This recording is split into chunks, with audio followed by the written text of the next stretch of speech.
Rebecca's birthday was January 6th, which I believe is Tuesday, and we normally do our lectures on the Thursday. So it's nice to have you all here tonight as we look at Rebecca Lukens and her birthday.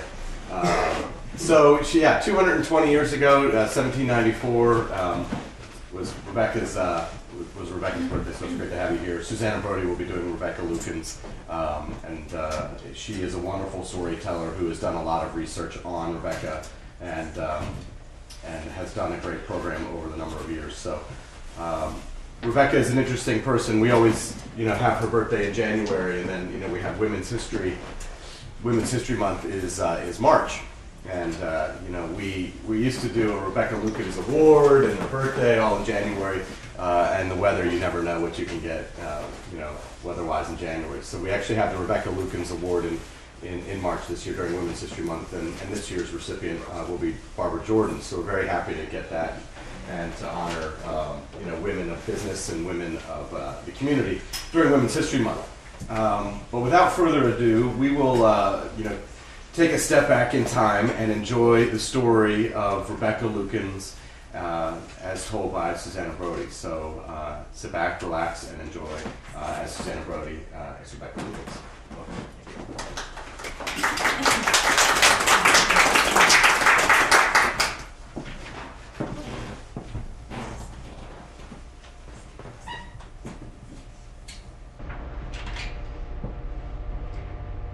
I love this room.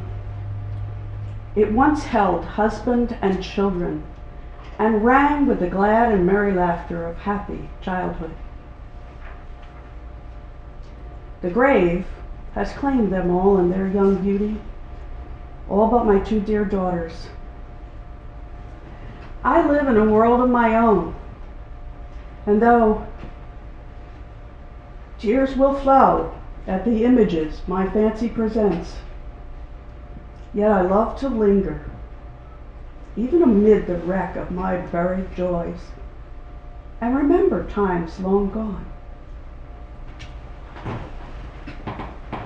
My earliest memories of childhood abound with examples of my father's indulgence. My father, Isaac Pennock, was a kind and generous man. His affection was purely lavish on me. Every innocent amusement was allowed me.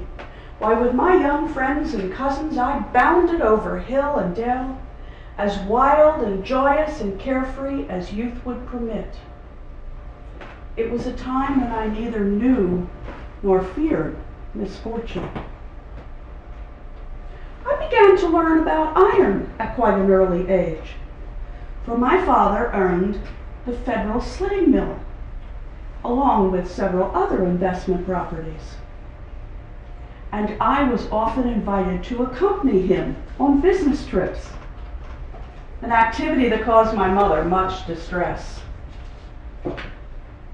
Well, after years of home tutoring, at the age of 12, I was sent away to boarding school. Here, a whole new world opened for me. I rapidly improved in my studies. I was soon at the head of my class and a favorite of my teachers.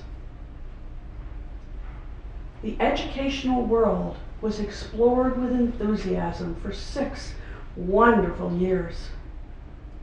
Books I read, or rather, eagerly devoured their contents.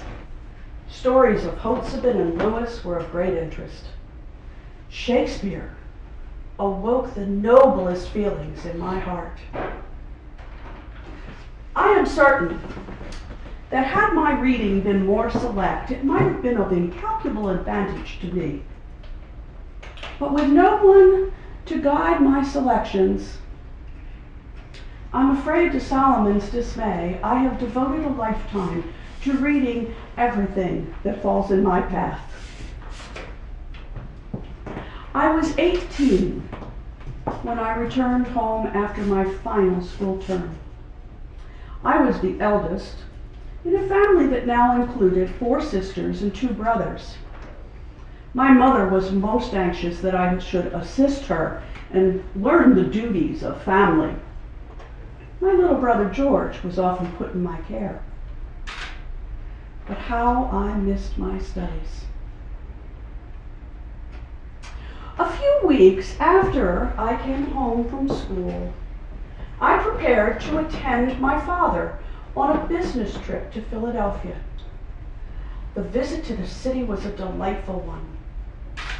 During my stay, a friend of my mother's paid a call and introduced me to her companion, a young doctor named Charles Lukens.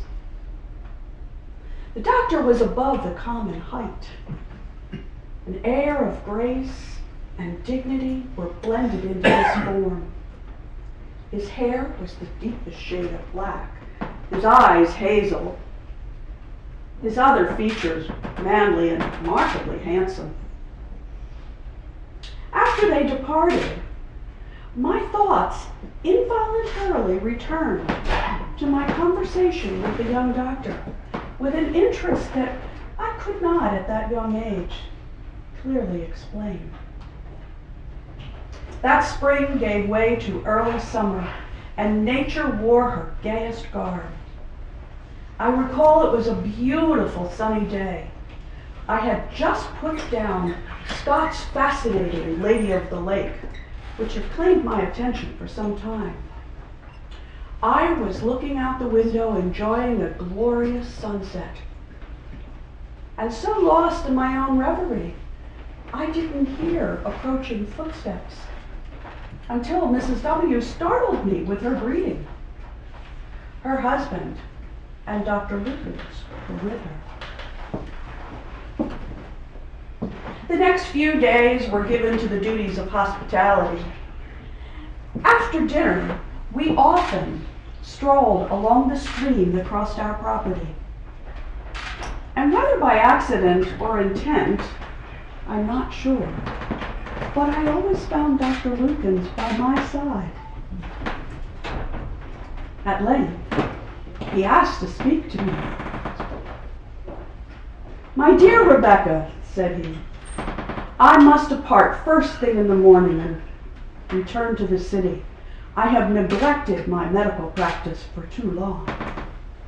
But I must ask thee, will I be remembered in thy thoughts? Say then, dear Rebecca, might I have a chance to win thy love?" Well, shyness, diffidence, and surprise at first kept me silent. But a lengthy discourse followed, and when all was discussed, all explained, all understood, our plighted faith was freely exchanged. Later, in the solitude of my chamber, I yielded to tears of joy. My heart beat with a painful quickness, for I was happy. I, the happiest of happy. Dr. Lukens and I were wed at Fallowfield Meeting on March 25th, 1813. Family and friends were there to bear witness to our pledge. I was 19 years old, and Charles was 26. Soon after our marriage, my father persuaded my new husband to go into partnership with him at the Federal Slitting Mill. Now, Dr. Lukens had some concern about leaving his medical practice, but truly, he had fallen in love with rural Chester County. And I think he was a bit reluctant to remove his young bride too far from her childhood home. A great joy came to us in August 1814 with the birth of our first child, Martha. The following year, my father began to encourage us to come here to the Brandywine Iron Works. He felt that a family member managing the ironworks might be the best choice for this property. We concluded to come that following year, about the time our daughter Elizabeth was born. Everything was in dilapidated condition about the house, mill, and farm. Repairs at the ironworks were constantly needed, and Charles and I bore the entire expense. Dr. Lukens was quite discouraged, and in fact considered abandoning this project and returning to the city to reestablish his medical practice. I told my father I thought it scarce right that we should have so much to do, that the ironworks should have been put in good working order before we came. Invariably, my father's reply was, "What you are doing will benefit yourselves later. For when I am gone, this ironworks will belong to you." In 1817, about the time our son Charles was born, Dr. Lukens decided to commence the boilerplate business. Now this was quite risky, for it was a whole new branch of the iron industry, but he had high hopes for its success. Does he know that my husband, Dr. Charles Lukens, was the first iron master in America to successfully roll commercial boilerplate? But those were very difficult times. The high costs of repairs, the challenges we faced in refitting the mill to roll plate, but most of all, I remember those years as ones of great personal loss. Our son Isaac was born in 1821, but died before his first birthday. Isabella was born not long after his death. It was about that same time that the dam that held the water to power the mill was destroyed in a freshet. We had to completely rebuild the dam. We put in new water wheels, new pinion housings, new casings, and other equipment at the mill. My husband borrowed some of the funds to do all of this repair from my father. It seems we were barely getting back into good business when in 1824, my father, Isaac Pennock, died. His will did not clearly state that the ironworks would be mine. He left farms to my two brothers, even though George was still a minor. But all the rest of his property ownings were given into the care of our mother, with a codicil that had been added shortly before he died, indicating that when my sister Mary Ann came of age, other properties could be divided among the four daughters. As the eldest, of course, I would have first choice, and I could choose the Brandywine Iron Works.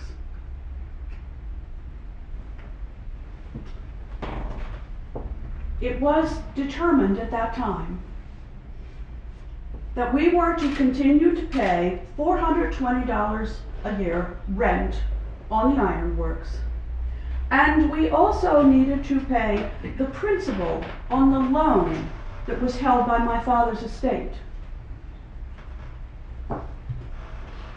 In 1825, our beloved son Charles died at the age of 7. His death had a devastating effect on my health. And then I learned I was expecting another child. In the summer of that same year, I lost my dear and excellent husband and commenced my long, bitter, lonely struggle with life.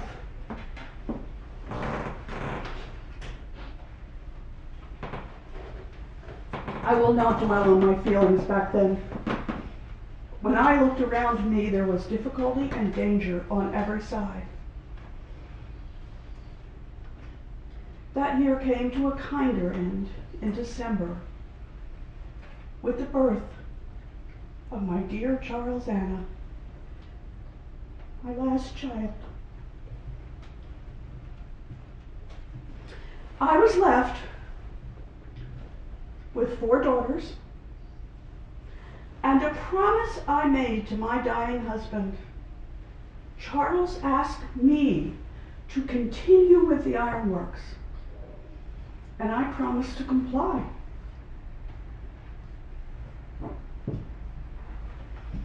I think I must have possessed some energy of character, for I look back on it now and wonder at my daring. When the state was examined, it showed a serious deficiency in the books. My mother thought, as a female, I was unfit to carry on such a concern. I very respectfully told her I must make the attempt. I urged the promise I made to my dying husband, the duty I had to my 4 daughters, and that in a short while, when my sister Mary Ann turned 21, the ironworks would be mine, according to Father's will. My mother then startled me by telling me that as she interpreted the will, it was up to her to decide when the properties might be divided. She then asked that I please immediately pay back the loan that was held against my husband by my father's estate. I told her it would be done as soon as practical, along with all the rest of the debts.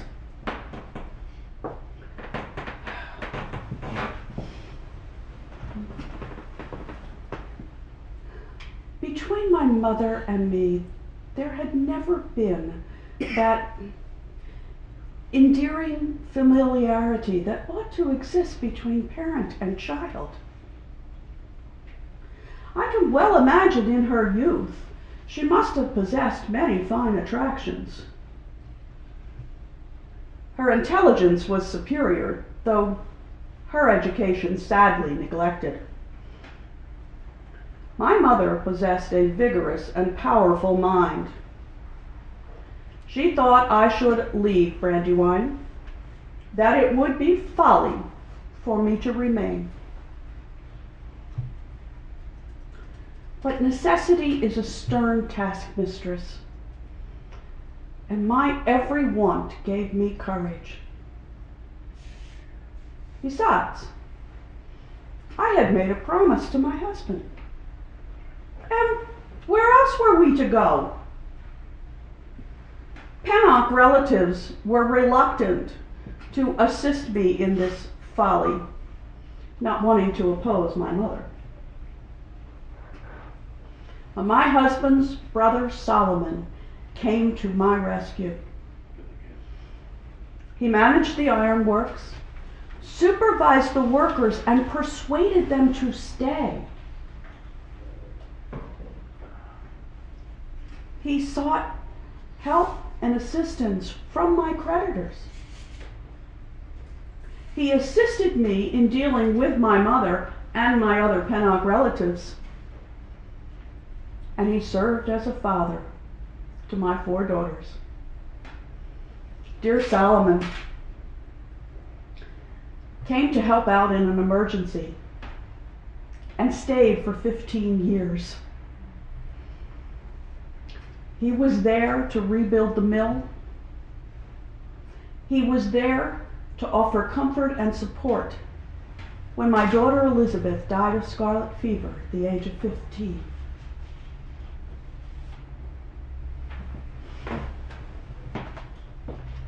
About a year after Mary Ann came of age, Mother decided that she was willing to divide some of the property. By this time, I had paid Mother more than $4,000. The mill was actually doing fairly well. So it was appraised at its current enhanced value, and I became the proprietor on the condition that I pay my sisters Sarah Pennock and Martha Coates some $5,000 to equalize their share of real estate with the value of the ironworks.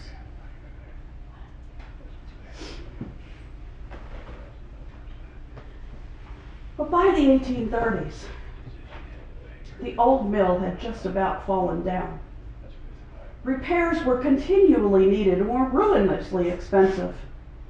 Solomon and I decided that there was nothing to do but build a new mill, which we did. With Solomon's help, I have built a superior mill, though a plain one. I have also made repairs to the mansion house here, built substantial tenant houses for my workers, and made improvements to the farm. Now, not a dollar of this came from my mother or my father's estate. I have built a superior mill. Now, competition is all around us. But with the arrival of the railroad, our character for rolling boilerplate stood first in the American market. But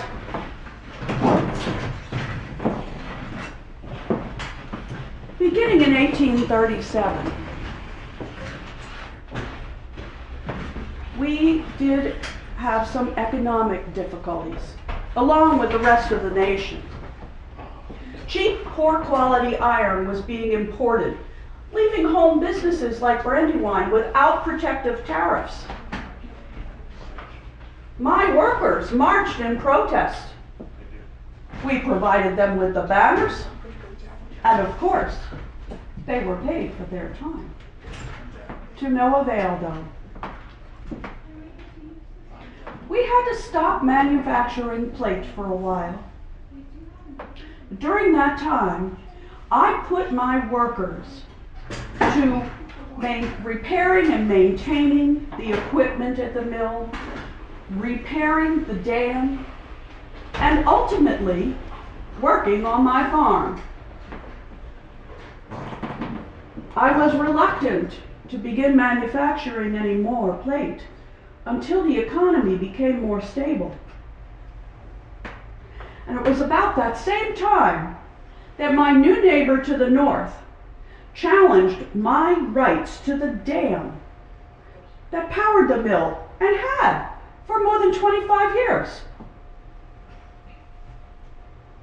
That was a costly enterprise.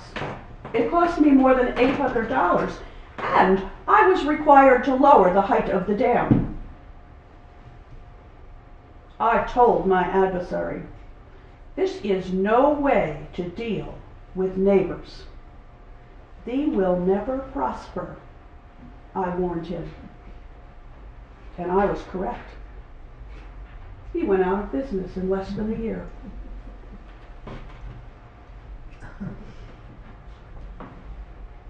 When all this was resolved and I looked forward to peace and harmony between family and neighbors and work, Solomon decided that it was time to move on after assisting me for 15 years. The books were at that time in the capable hands of my daughter Martha, who joined the firm immediately upon finishing her schooling. What a joy she has been to her mother. But when the economy recovered and the railroad really presented such a great opportunity, the business began growing to such an extent that Martha thought it was too much for her young shoulders. So for a little while, she offered to run the household here for me instead. But then Martha fell in love. I was so happy for her when she gave her affections to Abraham Gibbons, a young man of sterling character and high moral standards. They were wed at Fallowfield Meeting in January 1841. The reception was right here held out on my long porch. We draped it in canvas to keep out the chill and decorated it with garlands of evergreen. It was really quite lovely.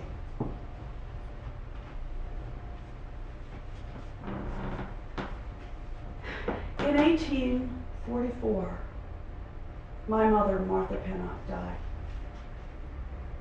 What a shock we had when we learned that my brother George was the primary beneficiary of Mother's estate. George had managed to influence her to eliminate from her will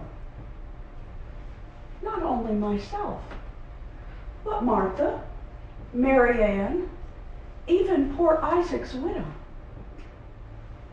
George, who has squandered his own assets and come to Mother time and again for assistance. I think she would have been quite wretched had she truly known and been willing to believe the truth about George's actions. Now, George is claiming that I received advancements from my father's estate, left in the care of our mother for the benefit of all the children. Yes, he is challenging me on the rights to the Brandywine Ironworks. How many times must I pay for a property whose value was limited when my husband and I first came here? George is supported in these efforts by our sister Sarah. During her widowhood, my mother spent more of her time with me than any of her other children. And although we were never close, I always treated her with kindness and respect. But I have learned that there was a dark, a malign influence exerted against me by those around her. And my being prosperous as the mistress of Brandywine is the cause. Still, until Sarah spoke out against me, I never realized her bitter and vindictive feelings.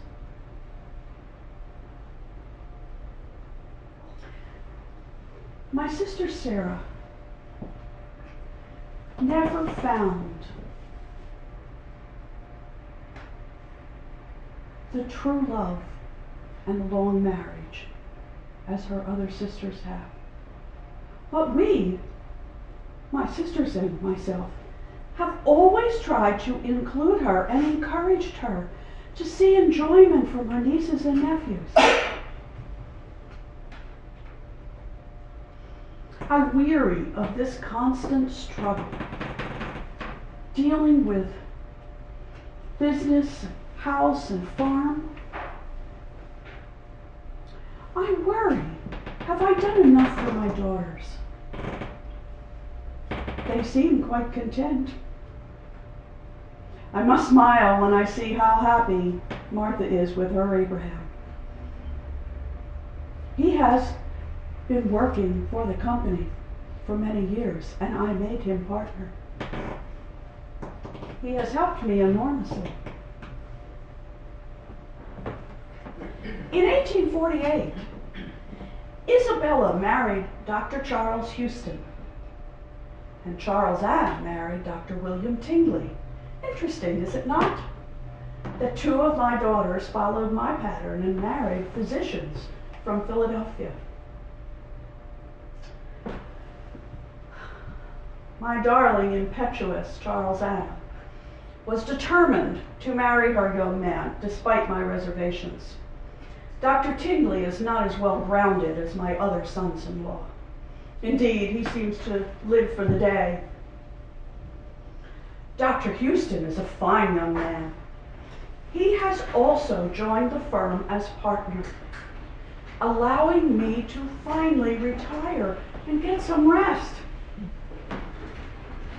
But I'm afraid, having lived all those years in a state of constant excitement, has had a detrimental effect on me. For now,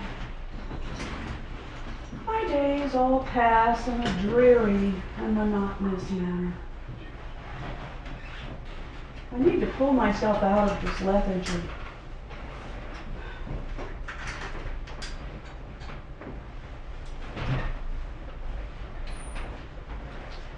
It's so hard for me at times to avoid. I try not to think about it, but my thoughts all stray to the deep, deep sorrow we have recently experienced. Several months have passed since I lost my dear Charles Anna. And in that time, what sorrow have we seen? She left in my care the darling baby, Annie, whose life was purchased with her own. And dearly do I love my little treasure. Although Dr. Tingley agreed that Charles Anna asked me to care for the baby, still, I worried that he would try to interfere. And I was correct. A friend of mine, by chance, learned that Dr. Tingley had petitioned the Orphans Court in Philadelphia, seeking full guardianship of his daughter and her estate. I was uncertain what to do. But my brother-in-law, James Penrose, who was also my attorney, he came to my rescue. "I can tell thee what to do, Rebecca," said he. "Offer Bill Tingley a lump sum in return for renouncing all rights to his daughter, and he will likely take it. It need not be a large sum either, for he is always out of pocket." And so it was done. I offered Dr. Tingley $500 cash for his daughter, and he accepted. How could a father do that to his own child? Would they have done such a thing? Would they? I think not. Our agreement included visitation rights, but we have not seen him very much. We see more of his parents. Little Annie is visiting with her paternal grandparents right now. What a beautiful child she is. The dark, lustrous eyes of her mother beam at me from her pretty little face. Annie will be the one to cheer me now when I'm sad.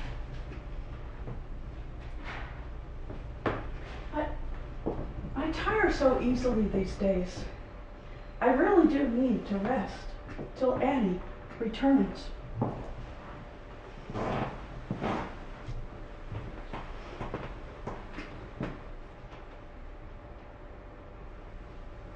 I love this room. It once held husband and children, and rang with the glad and merry laughter of happy childhood. perhaps with Annie, it will one day again.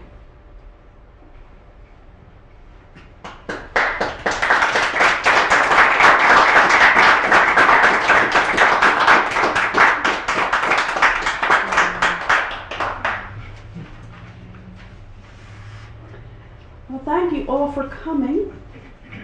I welcome questions, which you may either ask Rebecca or you may ask me as Susannah Brody, whichever way you prefer.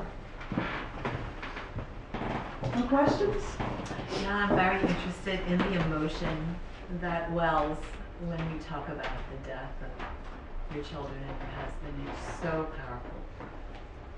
And I must admit that sometimes it really just comes out.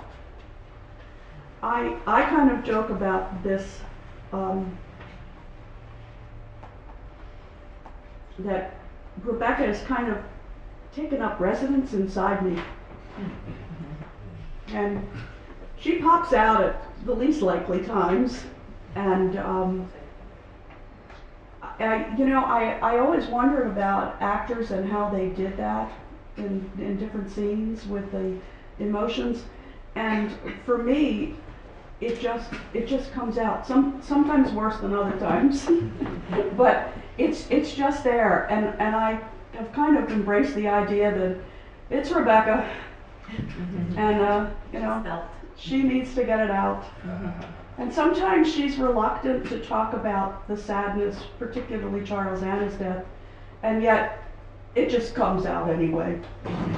And I mean, she actually mentions that in her diary, that she reads, she attempts to read a book, but the words on the page just fade away, and because her thoughts about her daughter's death come to play. Or she attempts to write in her diary, and she stops, and she finds that when she is writing, it's all very sad and melancholy. So, it's her emotions coming out. In fact, most of the resources that I used to develop the work on Rebecca were written by her during times of strife and sadness. So I don't think that her entire 60 years of life was all that sad, but her diary, certainly, she wrote when she was sad. She wrote her autobiography, which was never finished, right after her husband died, so it was rather full of melancholy. Was that your primary source? She was a considerable letter writer, and in fact, the museum last year obtained letters from her that somebody had found out that were being sold, and they were able to acquire them. I haven't looked at them yet, but the three primary sources that I used was an autobiography that she wrote after her husband died. But she only got up to the part where she met and married her husband. So. And how old was she then? She was 19 when she got was married. 19. Now she was 31 when her husband died. So that's when she wrote the autobiography. And then in 1849, shortly after Charles Anna's death, and her daughter died about a month after the baby was born of childbirth fever, which certainly was common in that time.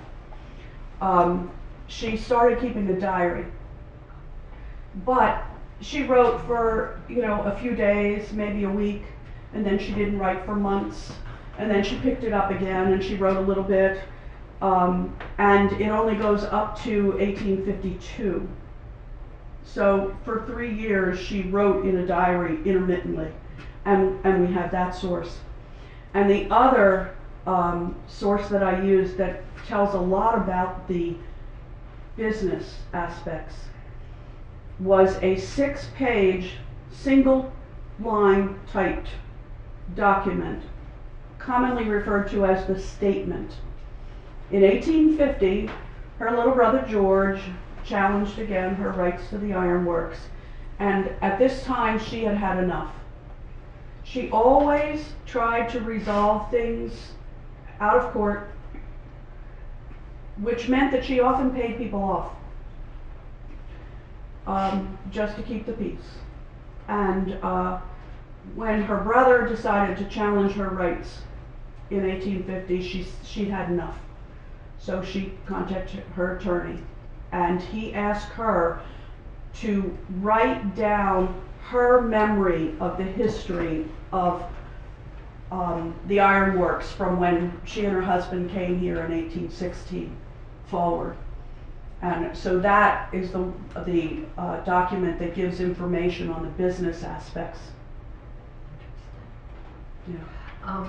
I have another question. Her son-in-law was Dr. Charles Houston.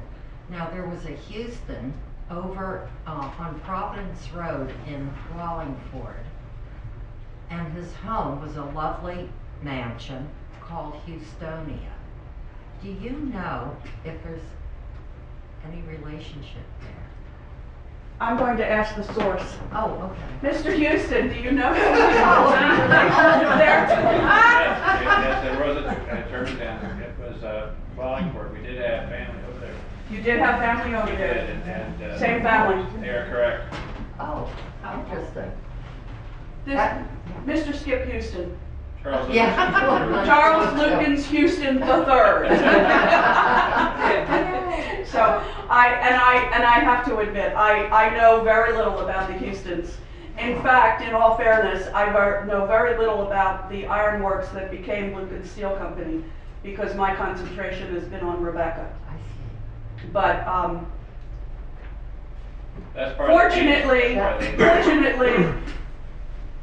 Mr. Houston comes to every time I do Rebecca. They could probably do it themselves now, but every time they're very, very supportive, and I have used him almost every time when people ask me questions that I don't know. I mean, for example, last year he informed me that this I thought was wonderful. At one point in his career with Lukens Steel, he was a lobbyist in Washington on, things concerning the steel industry. And he discovered that Rebecca had actually done the same thing. She went to Washington at one point, attempting to influence the legislature about the steel. And I'm sure it was during that time where cheap, poor quality iron was being imported, and it affected the American businesses. So I imagine that's what she was doing. But he said last year, among her other many talents, she was a lobbyist. It's the first effort that is on record of us trying to have Buy America in the provisions of the Congressional Trade Package. Wasn't she the first U.S. woman industrialist? Well, she is considered by many to be the first woman industrialist. Now, I have to tell you that even just here in southeastern Pennsylvania, she was not the first woman to own an ironworks. That, in the 18th century, it seems, of course, still true today. The women lived longer. If they didn't die in childbirth, the women outlived their husbands in old age. But the other ones, like Rebecca Grace, up in the northern part of Chester County, there were in fact 2 widows who owned ironworks, but they did not actively run the business. They owned it, but they had managers and such that took after it, and they only owned it because their husband died and left it to them. But they were not actively running the company as Rebecca was. No question about it. Wasn't she also running the family farm as well? Well, this entire property included, when they first arrived here in 1816, it included the house that's known as Brandywine Mansion, although it's certainly not a mansion. and the ironworks, the mill, which was right behind the house. And then she had farmland. So she had people running the farm for her. And during the economic difficulties, Rebecca Lukens was actually one of the only businesses in this area when they had the panic in 1837 who kept her employees. She continued to pay them, and she had them do general maintenance. She had them work on the dam, and you know, when they had finished all of that and the economy still hadn't recovered, she put them to work on her farm. At least they would have food, but she continued to pay them. So they didn't leave. So once they could get the business back up and running, when the economy recovered, she not only still had her skilled workers, but they were extraordinarily loyal because of the way she handled things. Most of the other companies just laid people off, and of course nobody had any benefits at that time. So they were out of luck. You know, other ironworks, and it was also during the time when the ironworks, the whole process of making iron was changing. So the older charcoal-powered iron forges and iron businesses like Rebecca's basically closed down. Rebecca was one of the only ones in southeastern Pennsylvania that managed to keep upgrading her mill so that it survived into the newer time when it was emerging into the steel industry. Now, that part was done by her son-in-law. And at some time, Abraham Gibbons, the first son-in-law, left the partnership, and instead he worked on creating one of Chester County's first banks. So he was still around, but he left the partnership, and that's when it became solely the Houstons. And the Houstons had it until 1997? 1997. And the steel mill's still here, and it's still working.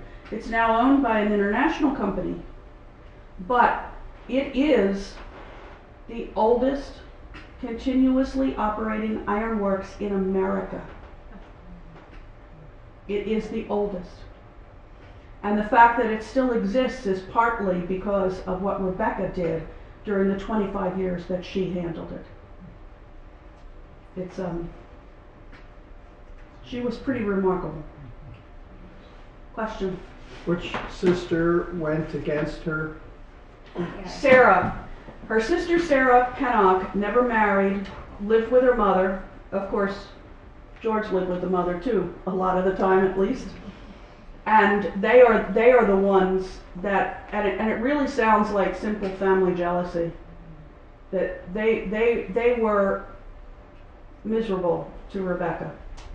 So Sarah is the one that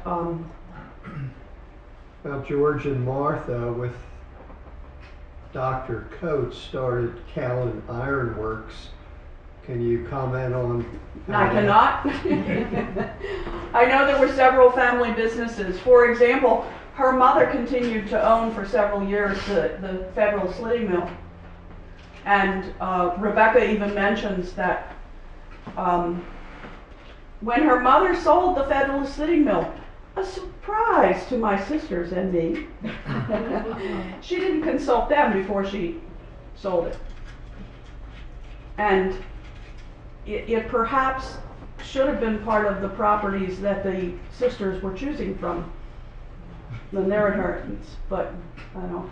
Mother, and I will tell you, her mother, Martha Pennock, I agree with her thing. She was a very, very smart woman, because when her will, when she died and left everything to the youngest brother, George,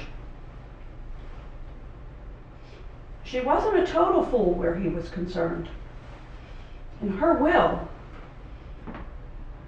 her estate is left in a trust fund for him. He gets a yearly income from it.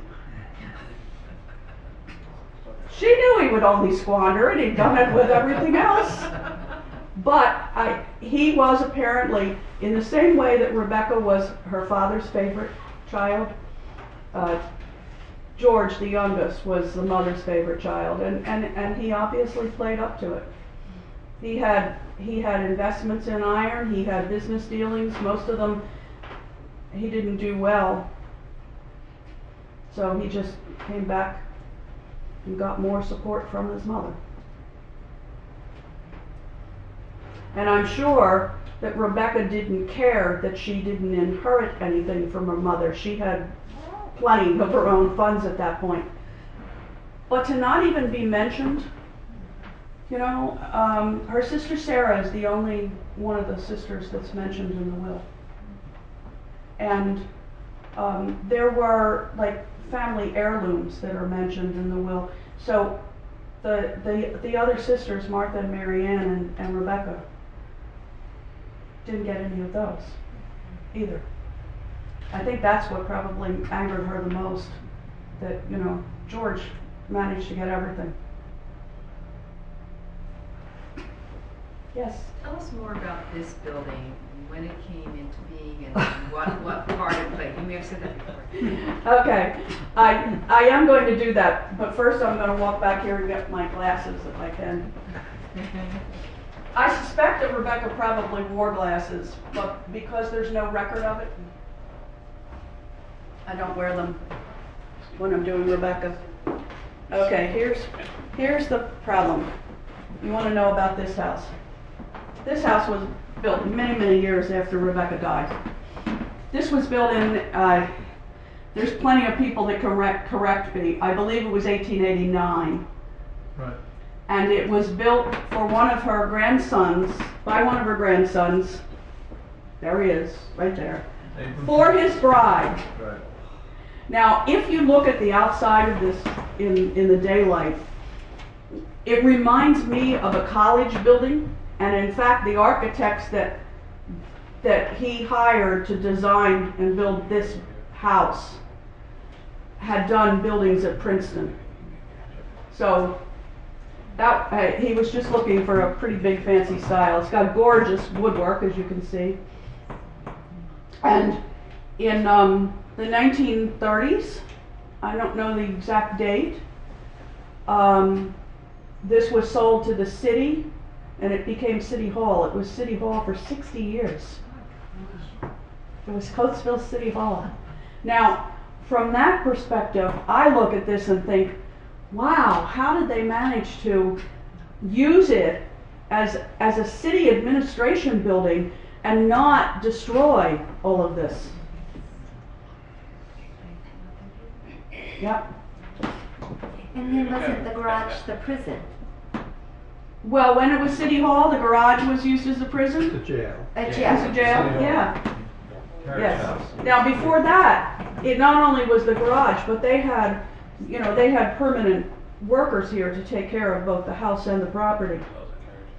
And I know a little bit about that at one point, because there was a man who was the groundskeeper here, whose daughter grew up here. They lived over the garage, you know, in an apartment over the garage. And her name was Estelle Cuff. Now, I don't remember what her name was before she got married, but her husband was the principal of the, all of a sudden I'm going to say it, and I thought it might not be right, the Gay Street School? Not the Gay Street. It was out here, but it was when the schools were segregated.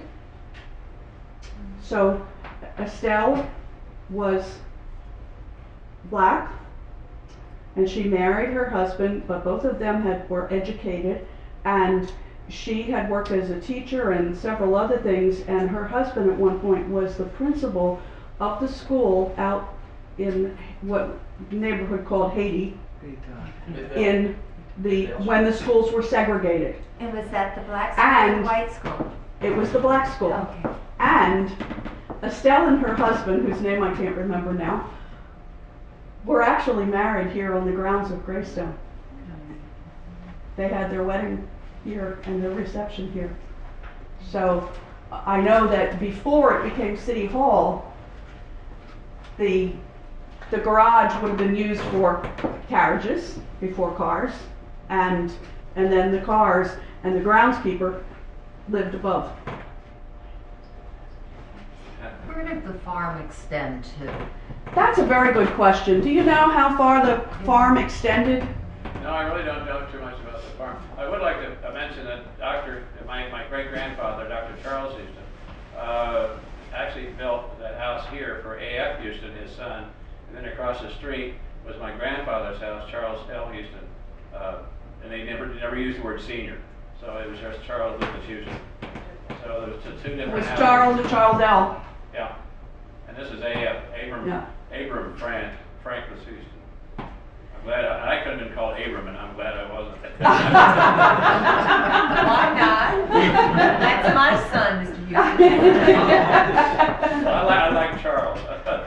Well, one of the things that I and this is of course a theory of me, when you look at what's called Brandywine Mansion, I think it's called mansion because the ironmaster's house is generally called a mansion, but if you've ever been to Hibernia or up to Hopewell Furnace, big houses.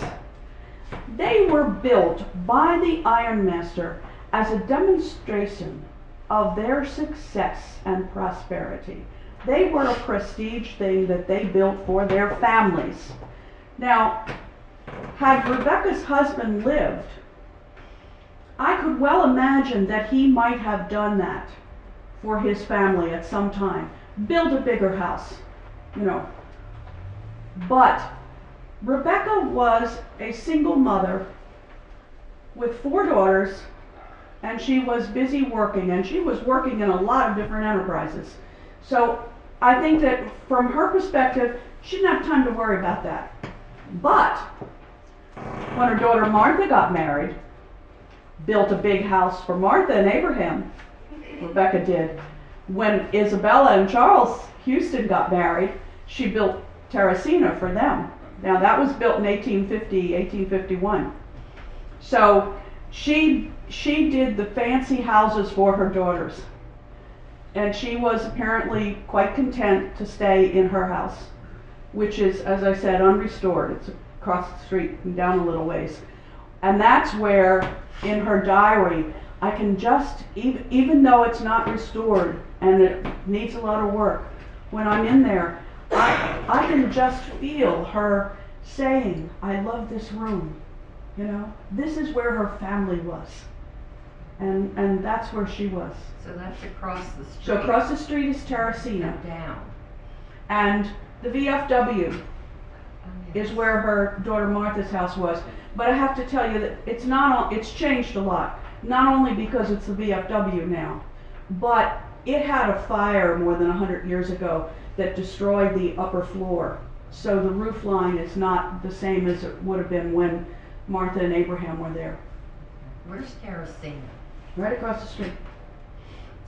Now, And if you haven't been there, the next time they have open tours, you really should go see it.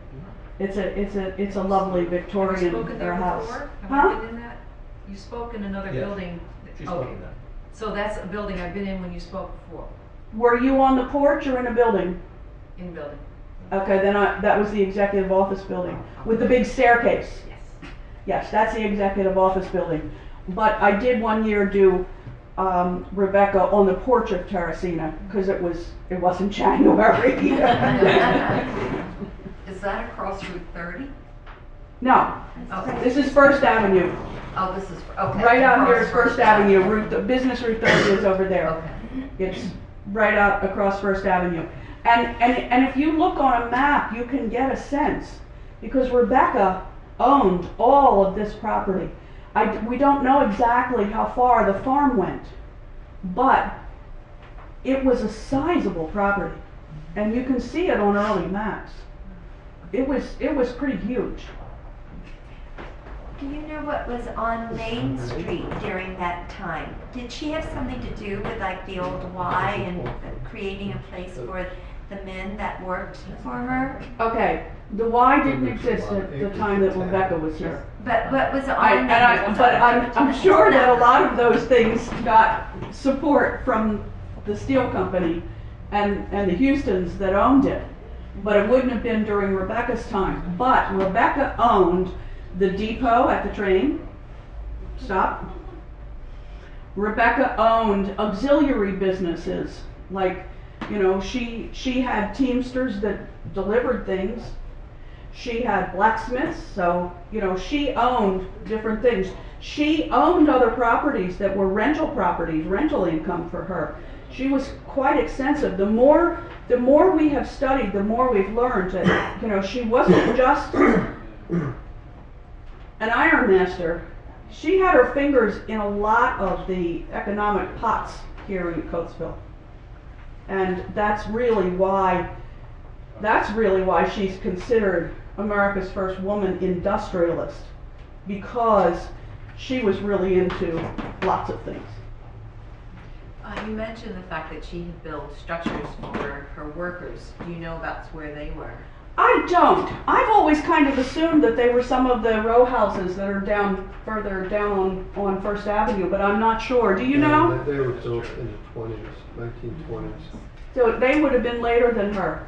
I'm just assuming that they would have been nearby, and those things look like they were built as steel mill. There were houses on Harmony Street where the unemployment office was, that in the 50s were company-owned houses, but we don't know how old they were. Yeah.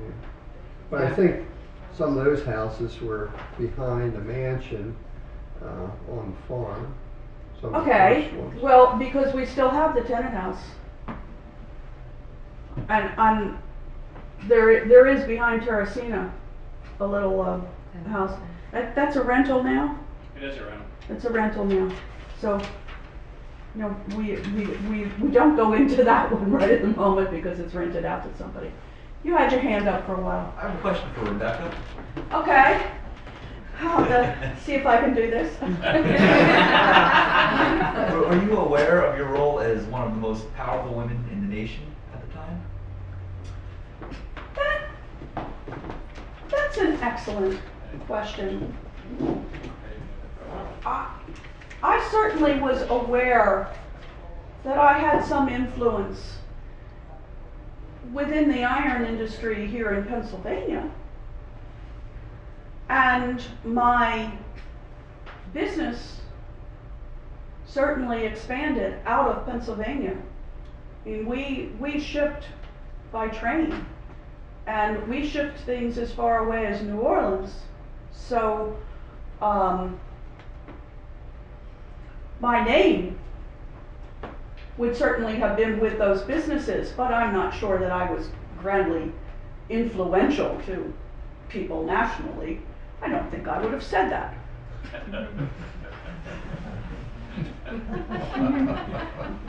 You were a Quaker. How did that shape your business acumen, or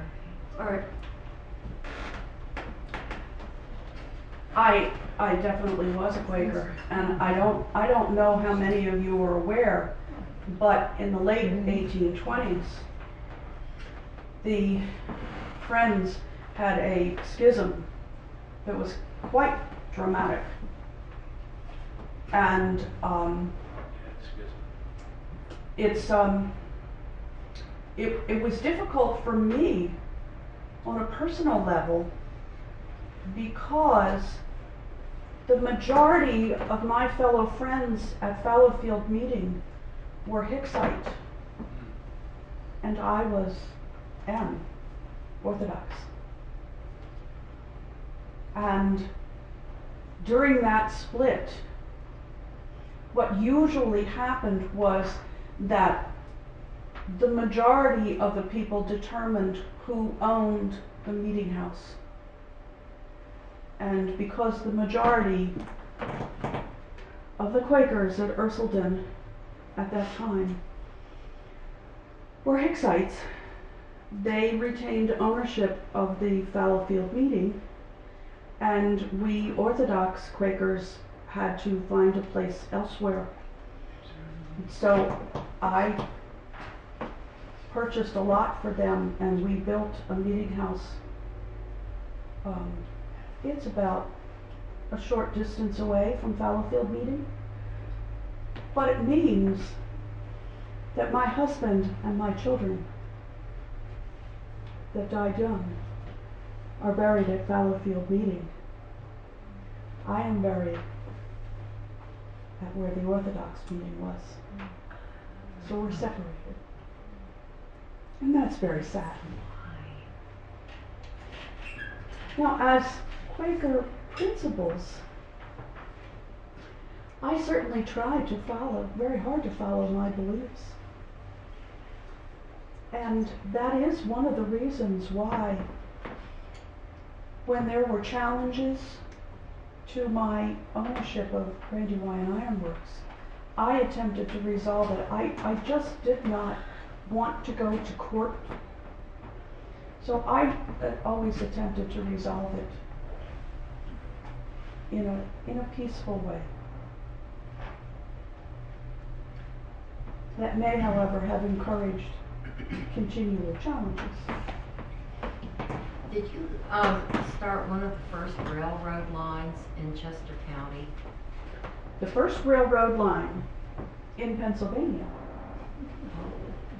was the Philadelphia-Columbia line. It was started in 1831, and they actually started at, do you know where Columbia is? I do. Columbia is, Lancaster, beyond yes, Lancaster. beyond that on the Susquehanna. That's how far the railroad went, from Philadelphia to Columbia. Right through here. Right through here. Yes, and you must realize, I'm sure you all realize, that iron is heavy. Until the railroad came, all of our products were delivered by horse and wagon. All of the iron that we acquired in order to make our plates came from the furnaces and forges by horse and wagon. Not down rivers. No, I guess not. Not here, because the Brandywine was not, Well, okay. it was not conducive to long distance travel by boat. The Brandywine River was known for its mills, just like ours. So it wasn't a large river like the Delaware or the Susquehanna, and it worked its way down, sometimes in very rocky parts, and then we had mills were all powered by the water of the Brandywine. It was a wonderful, wonderful source of water for us, but it made it not conducive to products traveling on it. But when the railroad came by, and it did, it was Pennsylvania's first railroad, the Philadelphia and Columbia. And it didn't take very long for Solomon and myself to figure out that this was quite promising for our business, because things then became shipped. I understood the first railroad was there by Swarthmore in Avondale or something like that. Well, Leaper. It was by the Leaper house. But it might not have been I full can't power. address that. And when I'm saying the first railroad, That's the this one of any distance. this one was a state-sponsored railroad, so there might have been a smaller, It was individually Private? owned. Right. Right. but State sponsored. this, many of you might know it as the Pennsylvania Railroad. It was approved and sponsored by the state legislature, That's different, right? and it was built. It was out this far sometime in the 1830s. Was Big wonderful for our business. Big deal. Mhm. Wonderful for our business. But you also have to realize that if we didn't have an excellent product, it wouldn't have mattered how far we could take it by train. It wouldn't have survived, but we had an excellent product. And continue to do so. We were known for our high quality of iron. And it was very, very important because at that time, most of the businesses were beginning to use steam engines, steam boilers to power their machinery. And maybe I should ask, do you understand what I mean by boilerplate? No. Okay. Let me see if I can explain this. I'm sure you've all seen pictures of the old steam boilers. Or you could even picture it on the train.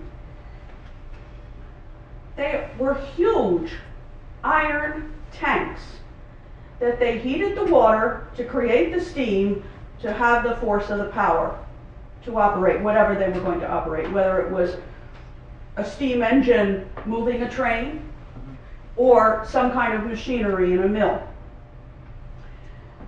Those boilers were made by using pieces of iron that were like this big by this big and riveting them together. And those pieces were called plate. Boiler plate. So you would need several of them to create a whole boiler. You follow me? And that is what Dr. Charles Lukens realized was going to be needed as soon as the steam engine had been invented and they were finding ways for its common use. He had, what was the name of the ship? Cadorus.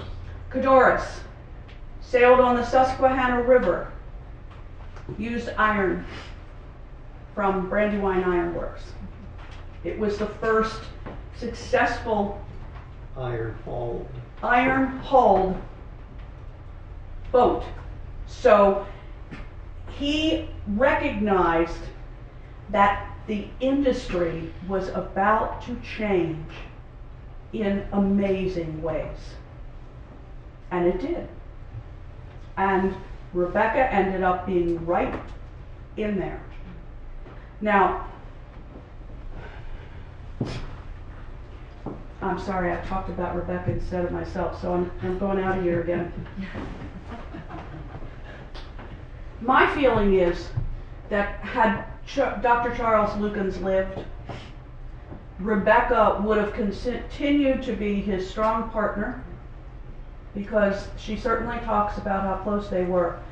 She knew about iron because her husband discussed what he was doing and what his plans were for the iron works.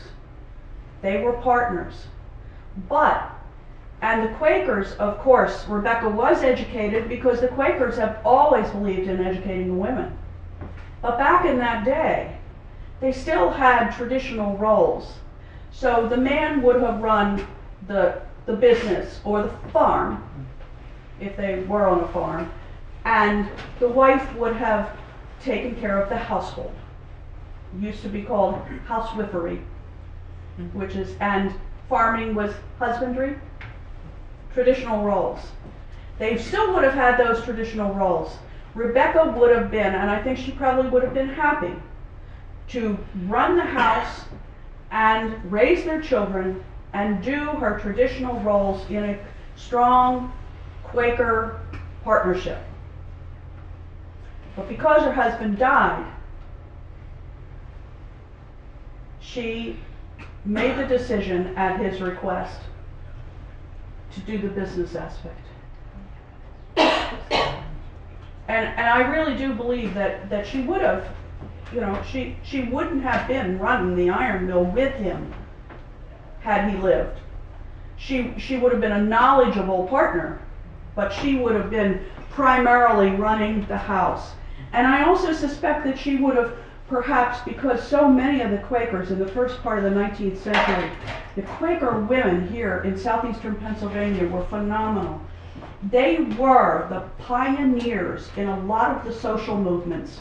They were the pioneers in abolition, in temperance, in child welfare, and I could picture Rebecca becoming more involved in some of those issues had her husband lived, because then she would have had the time to do that. She didn't become involved in those things. There is no record of her stand on abolition. Basically, Quakers were opposed to slavery. But there's no indication that she actively participated in any of the Underground Railroad activities that were so rampant here in Chester County. I think she would have been traditional in those things. But she had the advantage because she, just the way she talks about her husband, she and her husband talked about whatever they were doing. So she knew what he was doing when he was refitting the mill to roll boilerplate, and when he was using all of his scientific background that he had as a medical doctor. You know, he had the scientific mind that he could think up those things and figure out how to do it. You know, once he embraced this iron industry instead of his medical practice.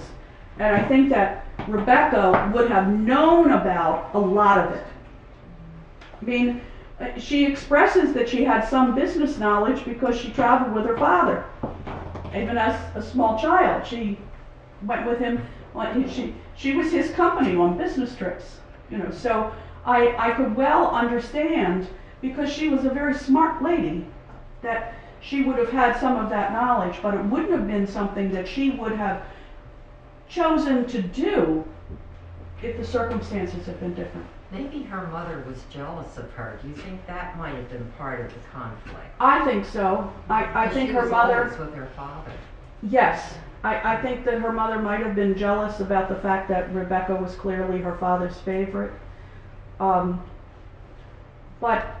the way she describes it, she says they were never close.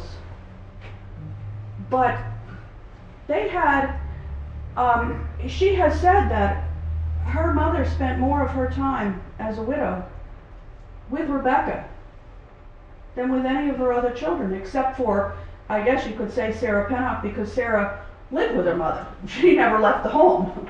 But her mother, even without them having a close relationship, Rebecca had ongoing contact with her. And she mentions it several times, that she treated her with kindness and respect, and that her mother would have said that too. But her mother, I think, was one tough lady. One of my favorite comments in her diary was, "I imagine in her youth she must have possessed many fine attractions." What kind of a comment is that? I don't take that as a positive, as a compliment to her mother. You know? But, what did Dad ever see in her? But again, disclaimer. This is my interpretation of Rebecca. You know, from researching her and studying her and having her take up residence inside.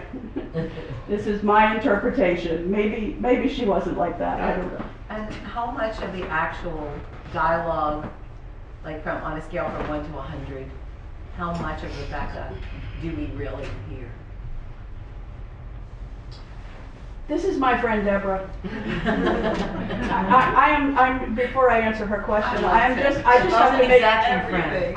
have to make this comment because Deborah is a retired teacher from Coatesville and also a professional storyteller she is the one that got me into storytelling.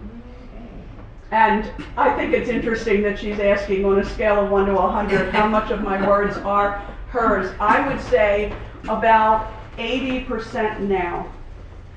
when I first did Rebecca, I would say that it was probably 85 to 90, because basically what I did was went through her writing and using 3x5 cards, I wrote out quotes that I liked. So 80% is a lot.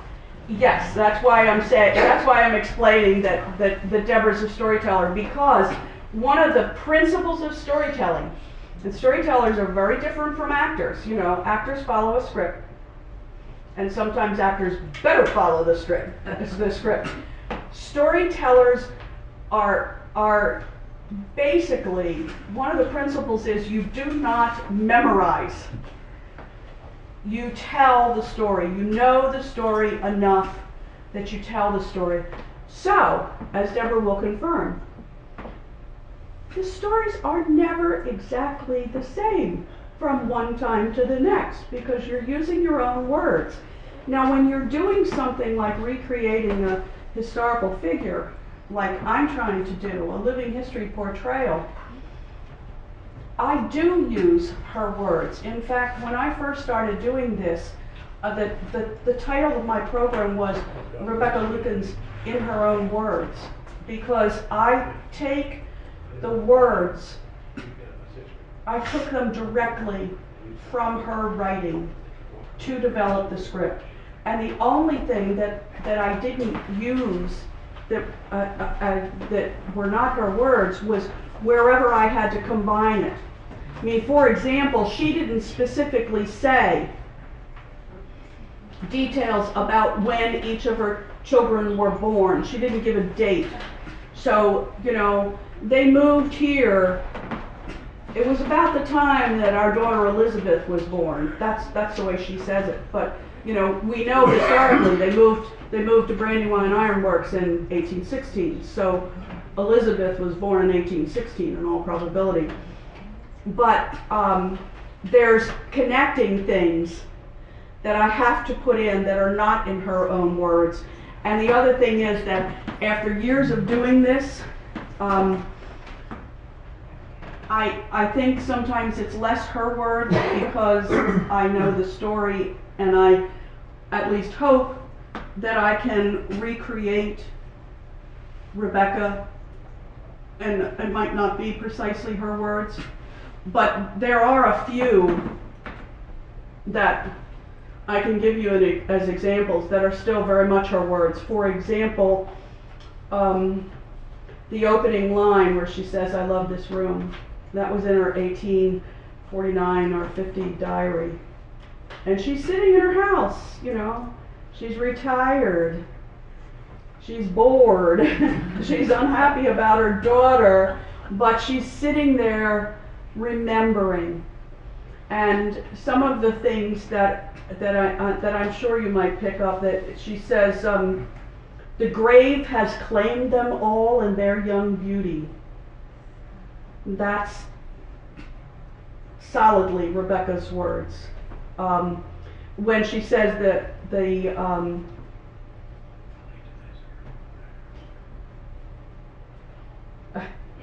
now I'm just going blank, which is something we never want to happen.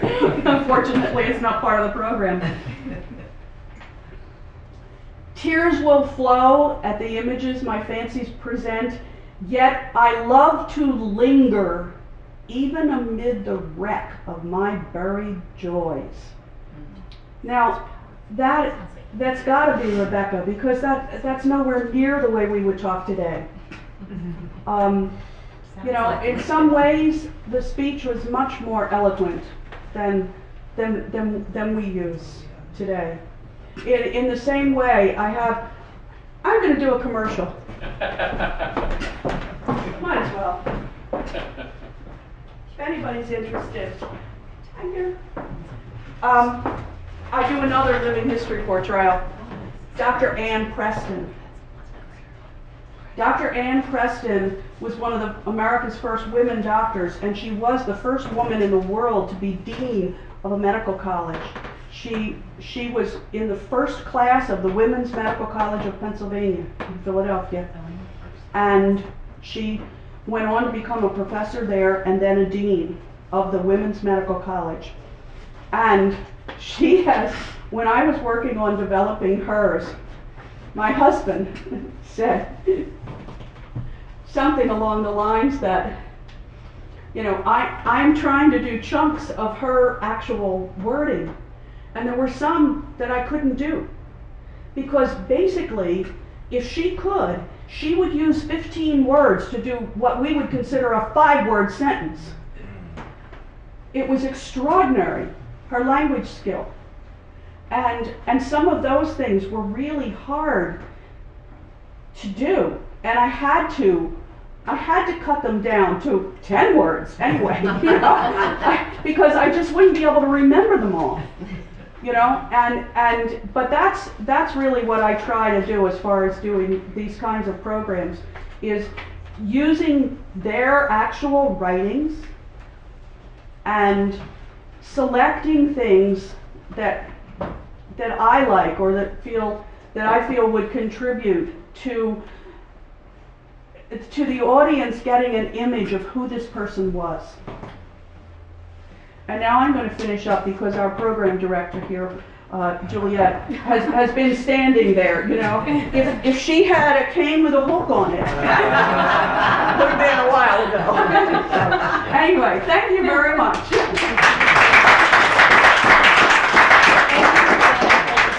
Performance of Rebecca. And I also wanted to thank you all for coming out tonight and joining us for Rebecca Lukens' birthday. I think that Rebecca's story her story has something from which we all can draw inspiration. So I really wanted to thank you for coming out tonight. There are a few lectures coming up here at the museum that I'd like to let you know about. On February 6th, we will be having a lecture by Dr. Greg Stutman of Delaware Valley College. He'll be speaking on the Goodman versus Lukens discrimination case. So that will be a very interesting lecture. And also on March, let me double check our events calendar. Let's say the wrong date. On March 6th, we will be having Dr. Flo Williams, who will also be doing a living history reenactment. That will be on the Coatesville Ladies Aid Society that was very important in Coatesville during the Civil War. So that should also be a very interesting time here at the museum. So at this time, I'd like to invite you to have some refreshments in the dining room. We also have a small gift shop set up, and included in that is a book called Remarkable Past, Promising Future. And that details not only the history of Luken Steel, but also the history of the area, if you're interested in checking that out. Are you collecting for the cost if you're not a member? Yes, we do have a register set up back there if you'd like to do that. Thank you. All right, thank you very much.